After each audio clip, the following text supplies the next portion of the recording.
Hello everyone, welcome back to my channel. अगर आप इस चैनल पर नए हैं तो मैं आपको बता दूं, मैं हर सैटरडे एक मदर सेंट्रिक वीडियो लेके आती हूँ।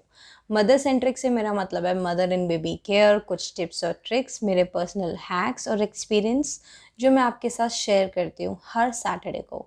सो make sure you subscribe the channel and press the bell icon. आज की वीडियो में मैं आपसे बात करूंगी कि सिजेरियन डिलीवरी के जो स्टिचेस होते हैं उनकी केयर कैसे होती है। सो चलिए वीडियो शुरू करते हैं। आप सभी ये बात ऑलरेडी जानते ही हैं कि एब्डोमिनल स्टिचेस जो होते हैं उनको हील होने में बहुत ज़्यादा टाइम लगता है।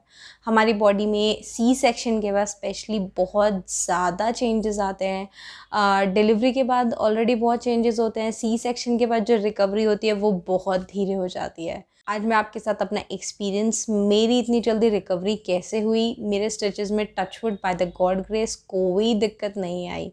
मैंने स्टिचेस होते हुए भी और स्टिचेस कटने से पहले भी घी भी खाया है। ये एक बहुत बड़ा मिथ है कि घी नहीं खाते। अगर आप सारी चीज़ों को एक प्रॉपर अमाउंट में लोगे तो कोई दिक्कत नहीं होती। शुरुआत मैं यहाँ से करूँगी कि स्टिचेस के बाद हमारी बॉडी और हमारे पेट में अलग अलग तरीके की दिक्कतें होती हैं। मुझे अब तक भी नमनेस फील होती है। हृदयांशु को हुए 3 महीने हो गए हैं, बट हाँ, मेरे डॉक्टर्स ने ये बात बोली है कि जो रिकवरी है उसमें 6 महीने तो मिनिमम लगेंगे। सो जिस टाइम पे हम डिस्चार्ज होने वाले होते हैं उससे पहले ड्रेसिंग होती है एक बार स्टिचेस की। उनको देखा जाता है कि कोई स्टिचेस में प्रॉब्लम तो नहीं है, कोई मवाद या कोई पस वगैरह तो नहीं पड़ गई है, क्योंकि आपकी बॉडी में उस टाइम पे बहुत ज़्यादा चेंज हो रहे होते हैं। स्टिचेस के ऊपर एक बैंडेज बांधी जाती है। वो बैंडेज हमारे ऑपरेशन के टाइम पे ही लगाई जाती है। जो सबसे पहली बार मेरे स्टिचेस की ड्रेसिंग हो रही थी, मैं बहुत डरी हुई थी कि बहुत दर्द होगा। डॉक्टर पेट दबा के चेक करते हैं, कुछ उनका अपना हिसाब होगा।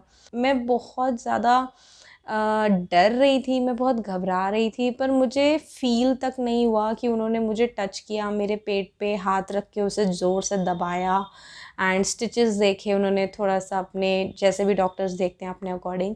एंड मुझे कुछ भी फ़ील नहीं हो रहा था, मुझे उनका हाथ भी अपनी स्किन पे फ़ील नहीं हो रहा था, क्योंकि डॉक्टर ने मुझे ये बात बताई कि उस टाइम पे यूट्रस 100 गुना ज़्यादा बढ़ जाता है 9 महीने के स्पैन में। उसे अपनी शेप में वापस आने में कम से कम 60 डेज़, 40 to 60 डेज़ लगते हैं। इसीलिए एक जच्चा को, एक लेडी को बोला जाता है कि आपको उस टाइम स्पैन में पूरा रेस्ट लेना होता है।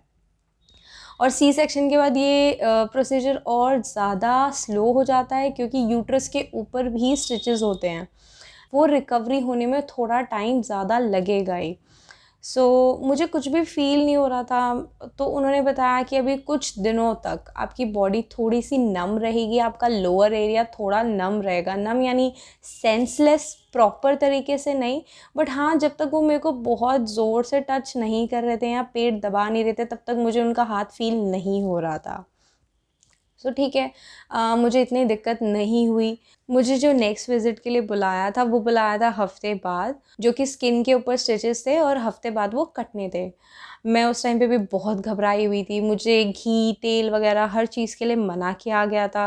आपको डाइट अपनी बिल्कुल लिक्विड, सेमी लिक्विड डाइट रखनी है। But to be very honest with you, मैं बहुत ब्लेस्ड हूँ इस मामले में कि मेरी मदर इन लॉ ने उस टाइम पे मेरी नहीं सुनी, क्योंकि मैं बहुत डर रही थी घी खाते वक़्त। क्योंकि हम एक ये मिथ है कि घी नहीं खाना चाहिए, पर मैंने जिस दिन से मैं घर आई हूँ उस दिन से मैं घी खा रही हूँ। उस दिन से मैं ड्राई फ्रूट वाला और हर तरीके का दूध नहीं पीती थी, पर दूध के अंदर मैं चाय पत्ती थोड़ी-सी लगवा लेती थी, क्योंकि मुझसे प्लेन दूध आज भी नहीं पिया जाता। हमारे पंजाबी में बोलते हैं चाय की फक्की लगवा ली, यानी उसमें बहुत कम चाय पत्ती डाल दी जिससे दूध का कलर चेंज हो गया। मैं वो पीती थी और मुझे बहुत ज़्यादा डर लगता था, क्योंकि डॉक्टर ने स्पेशली मना किया था कि दूध नहीं पीना, घी नहीं खाना, सब कुछ अभी जब तक टाँगे नहीं कटते इनिशियल 7 डेज़ के अंदर कुछ भी नहीं करना।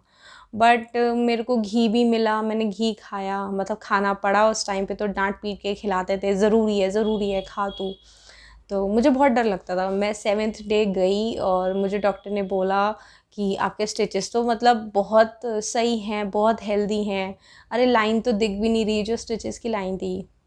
फ्रैंकली मुझे मेरी एक्सटर्नल बॉडी में क्या स्ट्रेच मार्क्स आए या स्टिचेस की लाइन दिखी। बहुत लेडीज़ इस चीज़ के लिए कॉन्शियस होती हैं, मैं बिल्कुल कॉन्शियस नहीं हूँ। मैं जैसी हूँ ये मेरे लिए एक सॉर्ट ऑफ मेरी याद है, मेरा वरदान है कि मैंने हित्यांशी को 9 महीने अपने पेट में रखा और अब वो मेरे साथ है। सो मेरे को इस चीज़ के लिए कोई भी सॉर्ट ऑफ गिल्ट नहीं है, कोई भी मेरे को नेगेटिव फीलिंग नहीं है कि मेरे पेट पे इतने ज़्यादा स्ट्रेच मार्क्स हैं या मेरा सी सेक्शन हुआ तो उसका जो स्टिच की लाइन है वो कभी भी लाइफ में रिमूव नहीं होगी। ये चीज़ मैं आपको भी ज़रूर समझाना चाहूँगी, जो आप ये वीडियो देख रहे हैं, कभी भी अपने आप से, अपनी बॉडी से, अपनी लुक से स्पेशली सी सेक्शन या प्रेगनेंसी के बाद इस चीज़ के लिए फ़ील मत करिए कि यार अब मेरी वो पहले वाली बॉडी नहीं रही। वो नहीं रहेगी क्योंकि आपकी लाइफ में चेंज आया है। मदर नेचर ने आपको इतना बड़ा गिफ्ट दिया है। आप उन लेडीज़ से पूछिए जिनके बेबीज़ नहीं हो पाते और वो पता नहीं कितने प्रोसीजर्स से जाती हैं सिर्फ इस दिन को देखने के लिए जो आप देख रहे हैं। तो इसे बहुत ही पॉजिटिव मैनर में लीजिए। सो खैर, मेरे स्टिचेस वगैरह भी बहुत हेल्दी तरीके से रिमूव हो गए। मुझे उस टाइम पे बहुत डर लग रहा था कि वो स्टिचेस काटेंगे, एक एक स्टिच काटने में पता नहीं कितनी बड़ी लाइन होगी, कितना दर्द होगा। जैसे कि मैंने आपको बताया कि मुझे कुछ भी फ़ील नहीं हो रहा था एंड उन्होंने कुछ नहीं, जस्ट मेरे से बात करते करते मुझे पता नहीं चला कि उन्होंने वो जो स्टिचेस थे वो कब खींच दिए। और खींच भी क्या दिए, मुझे जो हल्का बहुत फील हो रहा था वो इतना हो रहा था कि मेरे पेट के ऊपर कोई उंगली मूव हो रही है, दैट्स इट। उसके ऊपर मेरे को कोई सेंसेशन, कोई दिक्कत, कोई जलन, कोई दर्द कुछ फील नहीं हुआ। मैंने उनसे पूछा कि मैं प्रिकॉशंस क्या ले सकती हूँ, तो जैसे आप सब जानती हैं मेरी थोड़ी बॉडी हेवियर साइड है। मेरा अभी भी वेट लूज़ हुआ है 12 किलो, बट इतना लूज़ नहीं हुआ मैं अपने आप को पतली मानने लग जाऊँ। सो उन्होंने मुझे ये बात बताई कि अगर आप पजामी, प्लाज़ो, कुछ भी ऐसी चीज़ जो आपके पेट पे थोड़ा टाइट हो रही है तो उसे कोशिश करना स्टिचेस से नीचे ही बांधो। इसके ऊपर आपको रोज़ डेटॉल से या बीटाडिन से एक बारी क्लीनिंग ज़रूर करनी है, या नॉर्मल गर्म पानी से आपने कॉटन लिया और क्लीन कर लिया। क्योंकि सी सेक्शन के बाद हम 2 दिन 3 दिन बाद नहाते हैं तो थोड़ी गर्मी, पसीना, सबकी डिलीवरी के टाइम्स अलग होते हैं, किसी की गर्मियों में, किसी की सर्दियों में। उस वजह से वहाँ पे इन्फेक्शन होने का डर रहता है। और उन्होंने मुझे ये बात बोली कि कुछ वेट नहीं उठाना, कुछ दिनों तक झुकना नहीं है, जब तक आपके 40 डेज़ का टाइम स्पैन पूरा नहीं होता। 40 टू 60 आइडियली होता है, किसी की 40 में रिकवरी हो जाती है, किसी को 60 डेज़ लग जाते हैं। कोशिश करिएगा 60 डेज़ तक, ज़रूरी ना हो तो ना झुकें, स्पेशली सी सेक्शन के बाद। उसके बाद उन्होंने मुझे ऐसा जैसे कोई बहुत बड़ी चीज़ नहीं बोली कि आपको कोई प्रॉब्लम हो सकती है या आप कुछ घी नहीं खा सकते, कुछ ऐसी चीज़ नहीं खा सकते जिससे आपको दिक्कत हो। मैं आपको अपनी पहली वीडियो में भी बता चुकी हूँ कि जिस दिन मैं अपने हॉस्पिटल से डिस्चार्ज हुई थी उस दिन मुझे गाड़ी में ट्रैवल करने में बहुत दिक्कत हो रही थी, क्योंकि मेरे घर से मेरा हॉस्पिटल 2-2.5 घंटे की दूरी पे है। तो मुझे ऑब्वियस सी बात है गाड़ी में बहुत ज़्यादा दिक्कत हुई थी वापसी आते वक्त। बट जिस दिन मैं स्टिचेस के लिए गई उस दिन मुझे इतनी दिक्कत नहीं हुई, और जब स्टिचेस खुल गई तो मैं इतना रिलैक्स्ड फील कर रही थी जिसकी कोई लिमिट नहीं है। मैं बिल्कुल कंफर्टेबल हो गई थी, मेरे को बिल्कुल कोई दिक्कत नहीं हुई। जस्ट उन्होंने एक दवाई दी थी मुझे, जो हृदयांशी के अम्बिलिकल कॉर्ड पे जो दवाई लग रही थी वही उन्होंने मुझे कहा कि आप अपने स्टिचेस पे लगा सकते हो। और उन्होंने मुझे 15-20 दिन कही थी लगाने के लिए, बट मुझे 3-4 दिन बाद ही फ़र्क पड़ गया था, इसलिए मैंने नहीं लगाई। अब इसे मेरी लीनियंसी बोल लीजिए कि मेरा सब कुछ सही सही चल रहा था इसलिए शायद मैं लीनियंट हो गई थी। बट अगर आपको 15-20 दिन के लिए बोला है तो आप प्लीज़ इसे कंटिन्यू ज़रूर कीजिएगा।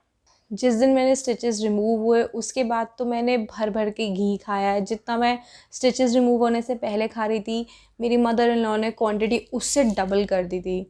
मैं अपनी ये बात बता रही हूँ क्योंकि मैं एक मिथ बर्स्ट करना चाहती हूँ कि घी खाने से स्टिचेस गल जाते हैं, अनलेस आपको कोई प्रॉब्लम ना हो। अब जिनको शुगर है, जिनको कोई क्रॉनिक डिजीज़ है, उनको तो फुल प्रिकॉशन रखनी चाहिए। मुझे प्री प्रेगनेंसी और अब तक टचवुड कोई ऐसी प्रॉब्लम नहीं थी, कोई ऐसी क्रॉनिक डिजीज़ नहीं है, शुगर, बीपी वगैरह टचवुड कुछ भी नहीं है। इसलिए भी मैंने ये रिस्क ले लिया, या ये कह लीजिए मेरी मदर इन लॉ ने मेरे साथ ये रिस्क ले लिया।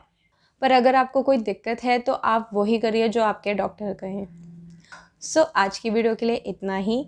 मैं आपसे मिलूँगी अगले वीडियो में। अगर आपको ये वीडियो पसंद आई हो तो प्लीज़ इसे लाइक करिएगा, वीडियो को शेयर करिएगा, मेरे चैनल को सब्सक्राइब कर बेल आइकन दबाइएगा। मैं हर सैटरडे आपके लिए एक मदर सेंट्रिक वीडियो लाने की पूरी कोशिश करूँगी। मैं धीरे धीरे हृदयांशी के रूटीन सेट होने के बाद कोशिश कर रही हूँ कि मैं थर्सडे और सैटरडे वीडियो लेके आ पाऊँ। अभी हृदयांशी पूरी तरीके से रूटीन में नहीं आई है, इस वजह से भी मेरा टाइम ज़्यादा डिवोट होता है उसे।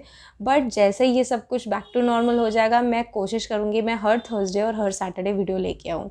तब तक के लिए thank you so much and bye. Thank you.